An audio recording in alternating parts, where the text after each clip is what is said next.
Hello, good day. This is the Maritime Aviator Vlog Journal session 113, and this is the host speaking on this vlog journal session. This is the Furry Archivist. So before I begin, as usual, I will be saying this in English that the journal entry that I'll be making right now here will be spoken on my local language in Tagalog for security reasons because there might be some details here that might be considered a little bit more private. So anyway, I've already said that, so let's begin on my vlog journal session for the 113th. So here it is. Sa ngayon, months before ako nakarating sa months before ako umarrive dito sa barkong ito, it seems na pinapagamit ko yung lending apps ko sa sister ko. Parang ang nangyari, humihiram siya ng pera yung sister ko in the sense na gamit yung pangalan ko, which is authorized naman, which is no big deal kasi nagbabayad naman siya. So, fine with me. So, Now, lately, it seems na may problema regarding dito sa issue na to. Now, as much as I hated it, mapuno na ako ng problema dito sa work ko regarding sa workplace ko and aking mga co-workers. It seems na meron din problema sa domestic areas ko regarding dito sa issue na to. Now, to start with, nung una, bago ako dumating dito sa barko, o bago ako sumampa ng barko, o bago ako mag-start ng trabaho ko ngayon nasa Seaman, parang naisip ko sa utak ko nung panahon na yun na may posibilidad na kung gagamit ako ng lending apps, may posibilidad na balasubase ng kapatid ko at hindi bayaran yung mga lending apps na perang pinaghihiram niya on my behalf sa pangalan ko. Of course, medyo dinismiss ko naman yung kasi nung time na yun mukhang maganda naman ang standing ng kapatid ko kasi nagbabayad naman siya every month sa schedule. Although napansin ko regularly siya humihiram ng pera sa mga lending apps gamit ng of course pangalan ko, which authorized naman.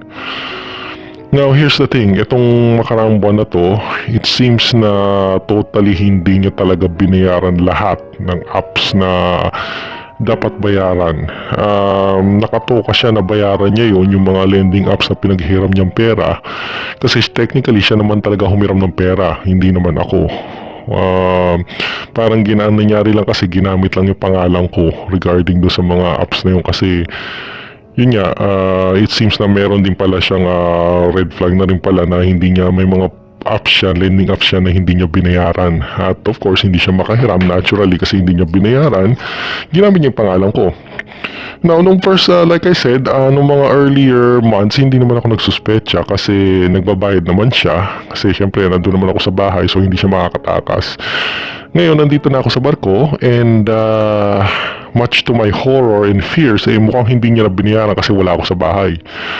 And lahat ng mga lending apps na alam ko, Tala, Paymaya, Bilis, and Gcash, and Gloan, and Gcredit, mukhang wala ni isa man lang doon ang binayaran niya.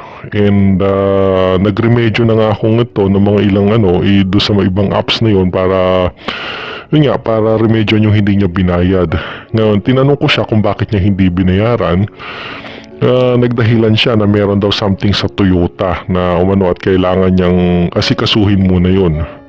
So nag-leave ako ng message, okay sige kung ganun pala ang sitwasyon, pagkatapos na ayusin niya yung issue niya sa Toyota, please wag niyang kalimutan na babayaran niya yung apat na apps na lending apps na hiniram niya. Personally, yun ang problema kasi yung mga apps na yun, lending apps na yun, siya humiram ng pera pero nakapangalan sa akin lahat yun. So legally, ako ang mananagot doon kung sakali magkaroon ng delinquent payments at hindi niya pinahiram. Which yun na nga ang nangyari ngayon. Hindi niya pinahiram.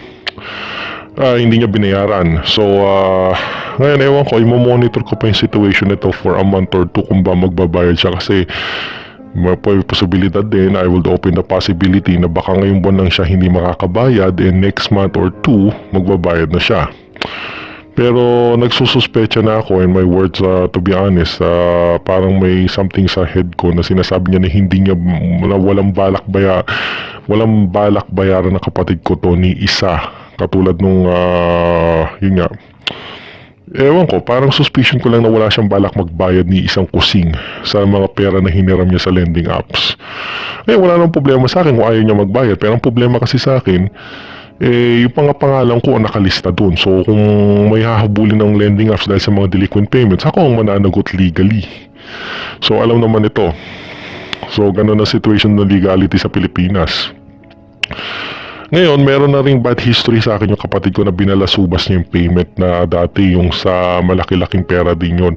Way before pa ako nag-vlog, yung tinatawag na global lending. And yun nga, binalasubas niya isang lending app and ako yung nanagot nun. At well, hindi technically, yan, nanagot ako pero until nung sa sobrang yamot ko, sinabi ko na hindi na ako magbabayad na siya magbayad. So, well, technically ako pa rin na nagbayad kasi ang bayad na pinanggamit niya, yung gamit doon sa allotment ko. So technically ako pa rin yung nagbayad nun.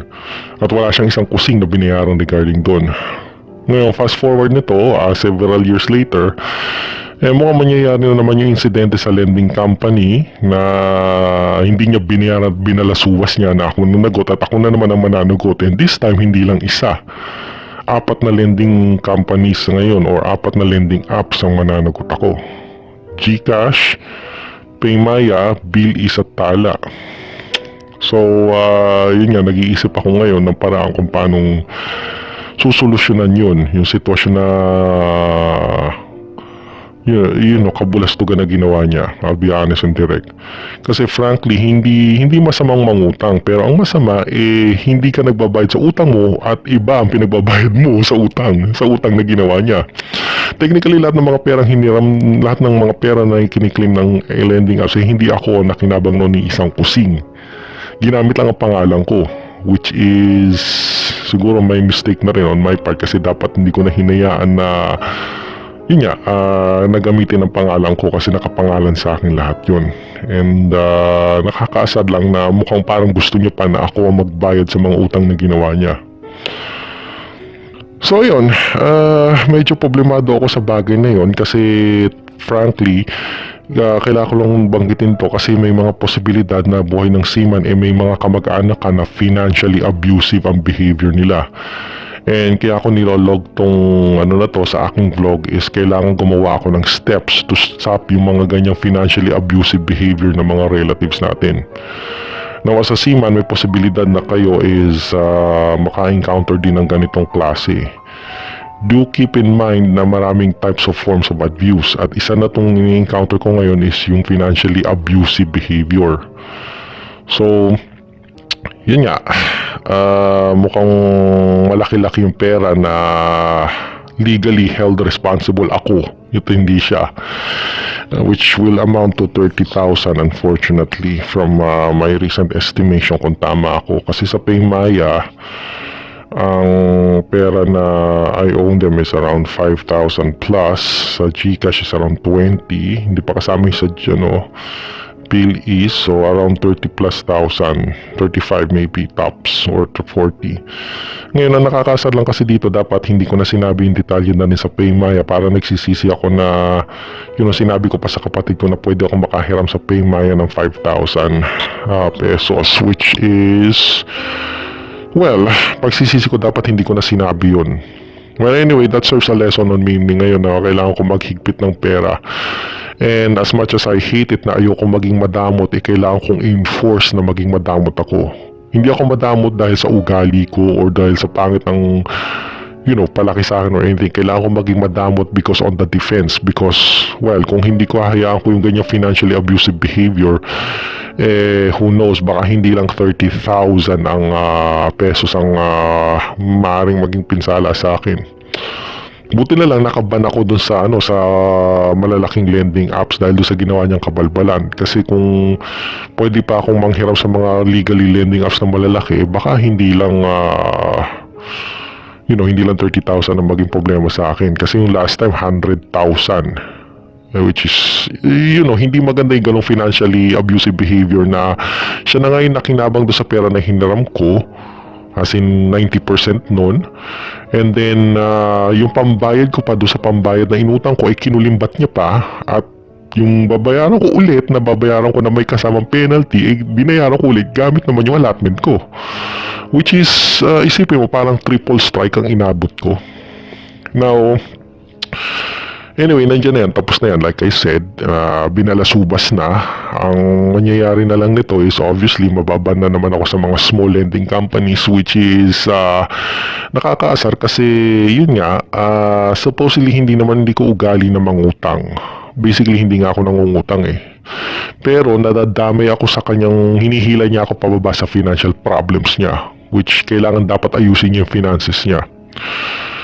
Nakakasal lang kasi kamag-anak mo babalusubasing ka regarding sa financial issues, and kahit sino naman ilagay sa posisyon ko at gano'n na sitwasyon, tiyak sigurado mapipissed off. Obviously ako, I'll be honest, pissed off ako ngayon sa sitwasyon na ganito kasi yun nga, parang binabalasubas ako and harap-harapan na, and ewan ko. Anyway, nag-repeat messages naman ako na pakibayaran niya as soon as possible niya na maayos yun. Pero ewan ko, kilala ko ang kapatid ko eh. May ugali siya na pagiging balasubas talaga minsan eh. Na anyway, since gano'n naman ang magiging sitwasyon at mukhang hindi naman niya pinapakinggan yung sinasabi ko, I have 3 options right now kung paano ayusin to. One is, wala akong choice since ako ito yung option number 1. Wala akong choice kasi legally ako yung nakasign do sa mga forms na yung mga documents na yon. Ginamit yung pangalan ko and with my consent pa naman. Not knowing na bigla niya akong babalasubasin. So, number 1 option ko is bayaran yung mga debts na yon. Kasi ako naman legally ang noon. Pero hindi ko sasabihin na na-solve na yun, or hindi ko sasabihin na pwede ulit akong manghiram. Kasi yun nga, parang pangit naman yun na siya nang hiram, ako nagbayad, tapos gusto niya uli manghiram. Parang binigay ko lang yung pera ko sa kanya, di ba? So sasabihin ko, yun yung option number 1, sasabihin ko na hindi siya pwede manghiram at nakaban ako. Nakaban ako kung wari.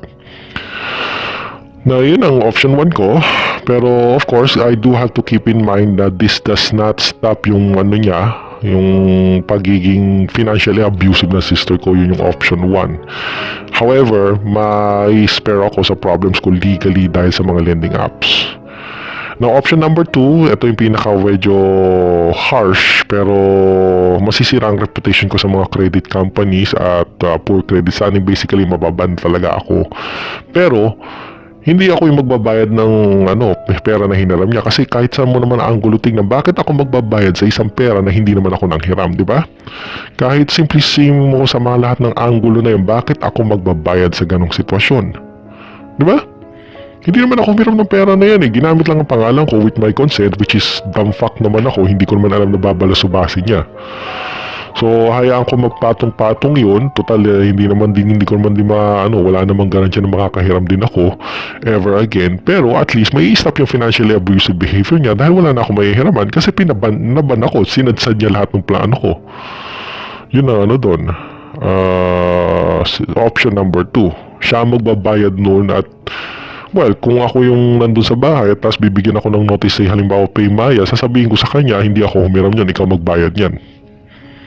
It may be harsh, it may be sabihin na nating it may be harsh and madamot, pero that is the right way para turuan ng leksyon yung mga taong hindi marunong magbayad at dinadamay ka sa kanilang mga financial problems. Option number 3 is may babayaran lang ako na isa and then the rest hindi ko nababayaran. Specifically yung utang ko sa pinakamalaki sa lahat, yung GCash, specifically yung GLoan, kasi nandun kasi may plano kasi ako sa GCash app, kasi nandun yung investments ko. Yung remember way back na binlog ko yung Project Afram na magi-invest sa mga investment companies. Unfortunately, hindi din nagsucceed yung Project Afram na yun kasi hiniram ng kapatid ko yung pera and hindi rin binalik, which is alam mo na, yung misfortune na yun ay laging hinihiraman ako ng pera at hindi binabalik. or hindi nagiging held liable. So magkakaroon din ako ng policies ngayon na magdadamot talaga ako kasi ayoko ng gano'n na hinihiraman ako at hindi binabalik yung pera. At yung pera na yun, hindi lang yun pa 100, hindi naman yun 10,000 or ano. Yung mga pera na hiniram sa akin is 100,000, and those things are medyo, sabihin na natin, very, very nakakalula kung iaano mo sa Philippine money. Like yung last time, yung kagulay nga yung recent mention ko na binalasubas niya din ng kapatid ko yung isang project, yung aviation project ko na mag-aral sa aviation school na bumalik. Binalasubas niya yung tuition fee ko, and yun nga, 100,000 yung binalasubas niya, which is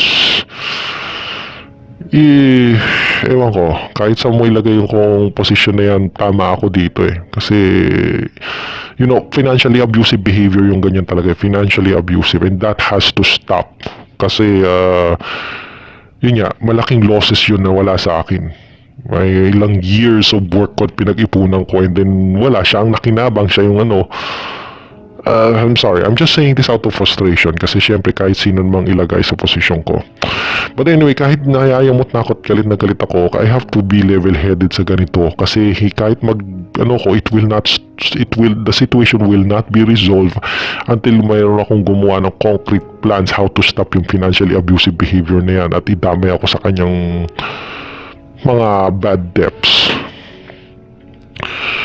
So yun nga, yun ang option number 3 ko, and kailangan ko lang i-secure yun sa GCash app kasi nandun yung mga financial investments ko, which is may potential kasi ang GCash regarding do sa continuation ng project Athram ko. The rest, Paymaya, Bill, Isentala, hindi ko nababayaran yun. Yun ang option number 3 kasi they present little significant economic value din sa akin. So of course, nakakasama lang kasi mababan ako doon. Hindi ko magagamit yung Paymaya and all other stuff na dahil doon sa kabalbalan na ginawa ng kapatid ko. So, yun nga. But either way naman, kaya alin man doon sa 1, 2, 3 options na available, ang certain ko is, ako pa ang mananagot at mababan ako sa credit nyo kasi nag-skip na siya ng payments ngayon. And, of course, I'm not blaming kasi gano'n naman talaga ang credit companies. Pag humiram ka, kailangan bayaran mo yun on schedule. Early or on schedule, and given sa sitwasyon na ginawa niya na binalasubas niya at mukhang binalasubas niya at wala na siyang balak yatang bayaran. Ewan ko, mag-aantay pa ako ng isang buwan, pero yun nga, either way gagawa na ako ng methods para i-stop yung mga ganitong financially abusive behavior, and ayoko ng ganon. Malaki ng money ang nawawala sa akin dahil sa mga financial abusive behavior niya, as in malaki. And sa sobrang laki, ewan ko kung mamimension ko din talaga dito openly sa aking vlog kasi last year alone 100,000 yung parang sinira niya so lagpas 100,000 pesos yun kasi yun nga, yung tuition fee ko pa sa pagpapatuloy pag-aaral ko sa aviation, sinadsad niya. And yun nga, hindi ko alam kung paano ko i-mention to openly sa vlog kasi napakalaki talaga. And I had enough of that financially abusive behavior. This has really to stop. So gagawa na ako ng measures regarding against dyan. Absolutely magdadamot ako, hindi dahil ugali ko yun. I'm just doing it to defend myself, and I have to defend myself kasi sa mga ganyang financially abusive behavior. And yun nga, kaya ko din siya binablog kung sino man na seaman tayo. There's always a possibility na i-rule out din natin na bukod na sa problema natin sa barko trabaho, may posibilidad din na ating mga kamag-anak or mga close na kamag-anak natin would have abusuhin at gumawa ng mga financially abusive behaviors. I guess marami na akong kilala din na seaman na ganito din ang sitwasyon na yung kamag-anak nila, asawa, anak, kapatid, nanay, tatay, ginagawa din yun nagiging financially abusive dun sa seaman. Hopefully, sana yung mga seaman na ganon, iwasan natin yung ganong magiging, or at least kung mayroong mga financially abusive tayo na kamag-anak, make sure na hindi siya gagawa ng financially abusive behavior at mananagot siya. At tayo naman bilang seaman, mag-iingat tayo sa mga kamag-anak natin na financially abusive. It's not very good sa atin kasi given na ang trabaho ng seaman is walang kasiguraduhan at hindi stable, we have to take care of ourselves. Hindi lang natin kailangan pangalagaan yung mga kamag-anak natin, loved ones, also ourselves. Kasi ewan ko, ginagamit nila yung blood relations minsan sa yung mga financially abusive tao, minsan ginagamit nila yung pagiging manipulative nila at blood relations para makapanghingi ng pera or makaamoy ng pera, hingin kagad nila, not knowing na nakaka-apekto sa seaman or sa atin yun. So on my case, gagawa ako ng mga steps para i-prevent yung pagiging abusive behavior ngayon. And this has to stop. Really, I'm serious about it. And yun nga, so as of ngayon, hindi ko papaalam lahat ng mga financially pati yung money na marireceive ko ngayon, parang dito sa policy nito yung Pondo Money is hindi ko papaalam. And ano pa ba? Definitely no allotments, no special allotments. Yung regular allotments, magkakaroon ng regular allotments kasi unfortunately, naka-subscribe pa ako doon sa payment ng car na siya naman din pala ang gumagamit at hindi man lang ako nakikinabang. 1 o 2 beses lang sa isang taon ako nakikinabang ng pag-aalis at uuwi ako.